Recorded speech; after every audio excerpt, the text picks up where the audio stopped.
Let's head out west. USC. Hey, USC, big time win to open the season against LSU. They win in Las Vegas. There were some recruits there, but one of the recruits we're going to start with was not there. Might as well start with quarterback commitment, Julian Lewis. Let's just get right to it. Stick or flip? I think stick, and his dad was there. And Josh, on our live recruit reaction show, we ended it talking about Miami. That show came full circle. Miami's the big recruiting winner of the weekend. Yeah. And I said, if USC beats LSU on Sunday night, they're going to be right there pushing for Miami as the big recruiting winner of the weekend. And I would still give the nod to Miami just because of what they did on campus, that rivalry game, having a lot of their top targets in the building in a visiting atmosphere that almost seemed like it flipped to a home atmosphere in a way. But what an awesome weekend for USC to go out there with a brand new defensive coaching staff and show that this program is moving forward under Lincoln Riley and company. It's amazing. There's people out there that think that Lincoln Riley forgot how to coach. They scoff at the fact that he took 3 Oklahoma teams to the college football playoff. That is not easy to do. USC was on the brink of the college football playoff his first year as the Trojans head coach. Makes over the whole defensive staff. They were hitting hard against LSU, and it resonated with a lot of recruits. But even before this USC-LSU game, the intel was favoring Julian Lewis sticking with the Trojans. Yeah. His dad went out to Las Vegas to watch this game. Julian was not there. He's preparing to try and win a state championship this year, battling guys like Luke Nickel, Miami commitment to win the title this year.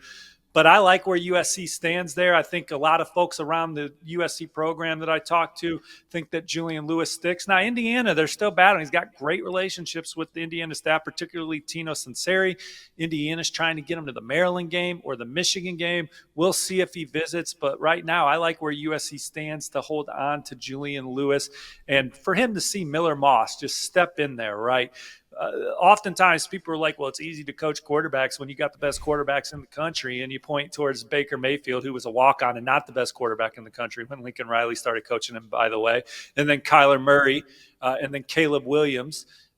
Miller Moss in the bowl game and now in this start against LSU has played fabulous, and you got to give the kid credit, but Lincoln Riley, his offense, the way he coaches, puts them in position to have so much success. And that's what Julian Lewis loves about Lincoln Riley. He calls him the hardest working coach in the country because he's the head coach, he's the offensive coordinator, and the quarterback's coach. They have great conversation.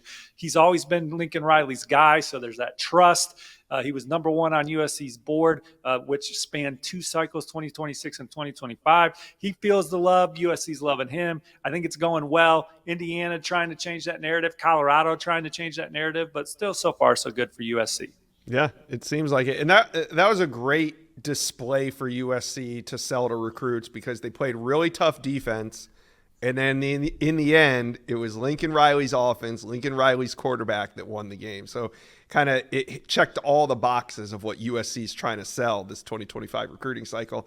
All right, let's talk about a couple key 2026 recruits that were impacted by this game. We're seeing a lot of recruiting prediction machine picks roll in for Ryder Lyons, On3's number 3 ranked quarterback in the 2026 cycle. Ryder Lyons is out of California, so this is a big-time in-state pickup if they can close. What are you hearing? Well, he's the number 1 quarterback on Lincoln Riley and the Trojans staff board, and he's a guy that could reclassify to 2027 because he's taking a mission. Reclassify is not the right word, but you count him as a 2027. He's going to sit out that 2026 season, go on a mission, and then return and start his career in 2027. So when we talk about him, we can consider him a 27 quarterback. Possibly, but he's also possibly the best dual threat quarterback in the country, regardless of class, just a dominant football player for Folsom High. And he was at the game, and he just said that watching USC play like that makes the decision easier, pointed towards Miller Moss and his performance, called Lincoln Riley a special coach. And I wouldn't be surprised if he did something soon. All these 2026 quarterback dominoes have basically fallen off. Him and Helaman Kasuga are the most touted guys out there right now, and Helaman's trending towards Texas A&M following another visit to the Aggies this weekend.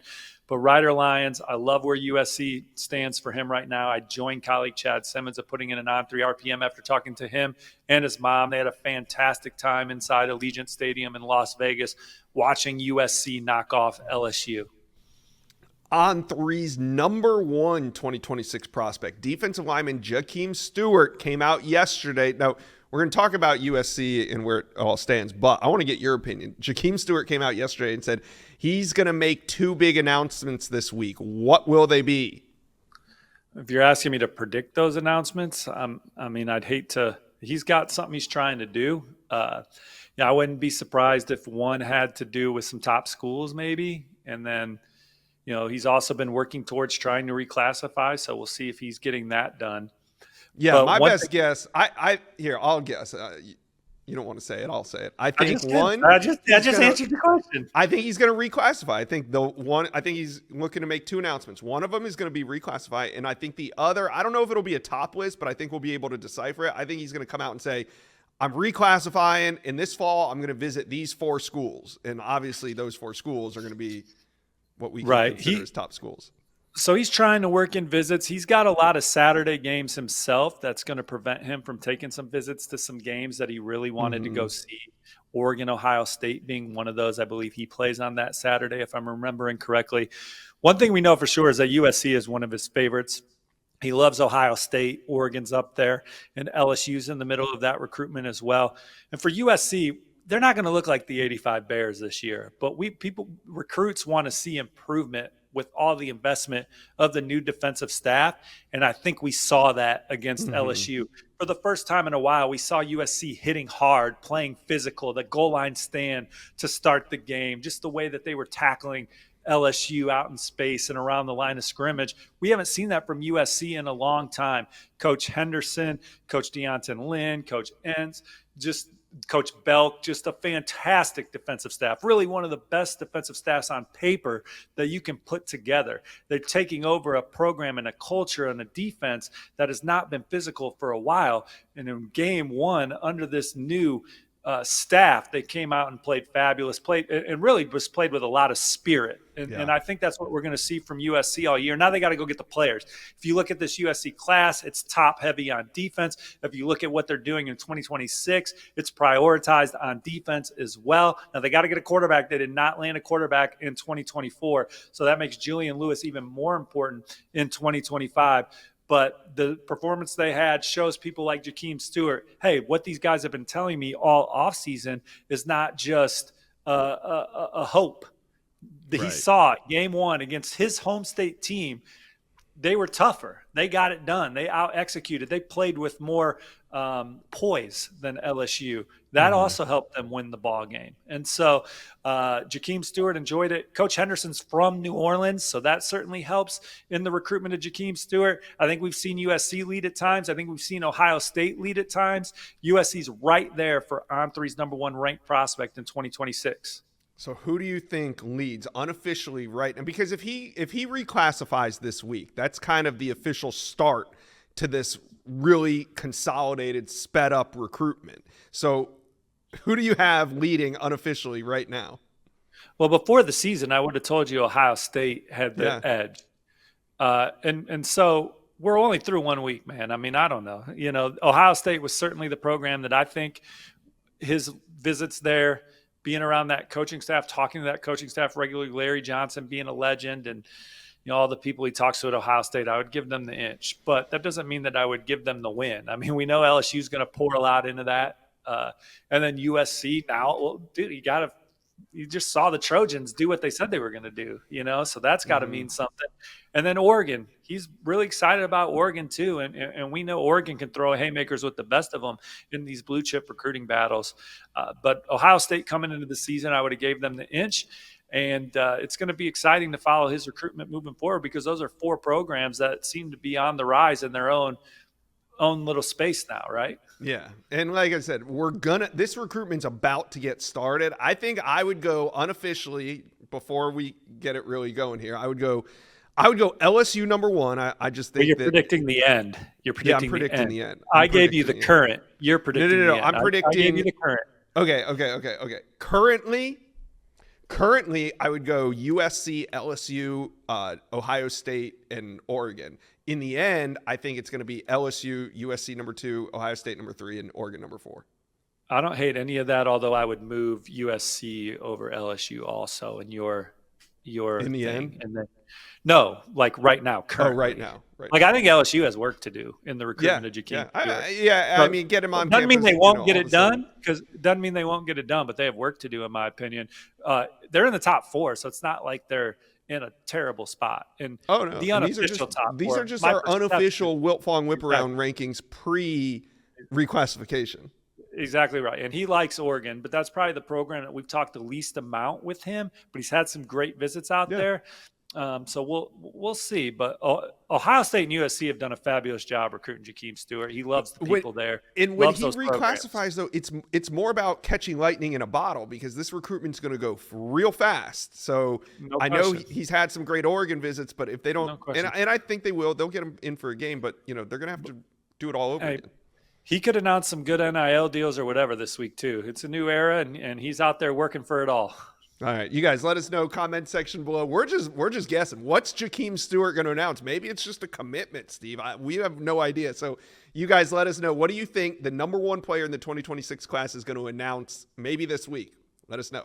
All right, what else stood out in USC's win over LSU to you? Well, I think the other big takeaway, and you can go to WeAreSC and On3 and read a bunch from the weekend from Scott Schrader and I. But RJ Sermons was at the game. He's the number 2 corner in the country in 2026. His dad played at USC. I talked to both of them as they were driving home from Allegiant Stadium, and they just felt like USC was back. Dad was so fired up about his alma mater.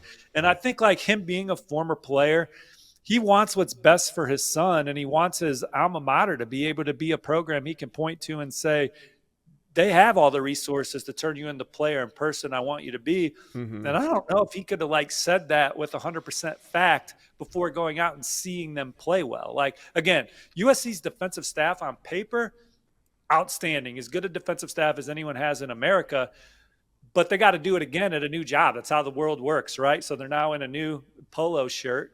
And they get out there, and week 1 showed a lot of promise and a lot of forwardness with this program. And it really resonated with RJ Sermons and his dad, and they had a fantastic time. We'll see him inside the Coliseum this fall. He's looking at some powerhouse programs across the country, but if USC's humming, you got to think they'll be hard to beat for him. All right, this weekend, USC's back at home, and they are hosting 2 big-time official visitors. Linebacker Ty Jackson, On3's number 1 rated linebacker, and also Jerome Miles. He's the number 8 wide receiver in America, top 10. Jerome Miles' recruitment's really heating up. Ty Jackson's not going to make a decision until December. USC getting them both on campus this coming weekend. Well, I think they can make a move for Jerome Miles. He's from Utah, 6'3", runs 10.3, runs 4.4. He's electric and dynamic. Lincoln Riley, his offense, his track record of the receivers he's coached and recruited. Him, Coach Simmons, those guys have a lot to stand on in that recruitment. So I could see USC being a major factor for Jerome Miles as he continues through his process. With Ty Jackson, they've done a good job of building relationships. Again, Coach Henney doing a good job leading the charge there for USC. They're getting them out. This is kind of a Hail Mary visit. You shoot your shot, see what happens. He's been to Florida like 8 to 10 times, been to Alabama a bunch. Florida State's getting the last visit in November. His mom went to Florida State. A lot of love for the Seminoles. Penn State, the wideout, he's been to Penn State before. This is USC. It's their first time. They got to hit a grand slam, but shoot your shot. Especially, this is a lot. Again, there's a lot of energy around USC. We're smiling. We're talking about the Trojans. We haven't talked about USC in a lot of episodes other than Julian Lewis. Is he going to stick or is he going to flip? Now we got some good stuff to talk about with USC, and people are feeling it. There's a lot of good energy, a lot of excitement here. And so we'll see if Ty Jackson and his family get caught up in that. USC, again, they're going to have a defensive staff where they can point to and say, not going to be much better than this, obviously there's some other really good defensive staffs, but again, USC on paper, man, is pretty damn good. All right, USC fans, I feel the energy. Do you feel the energy? Tell us who's your top target and what is USC going to finish with in 2025. Let us know. Comment section below.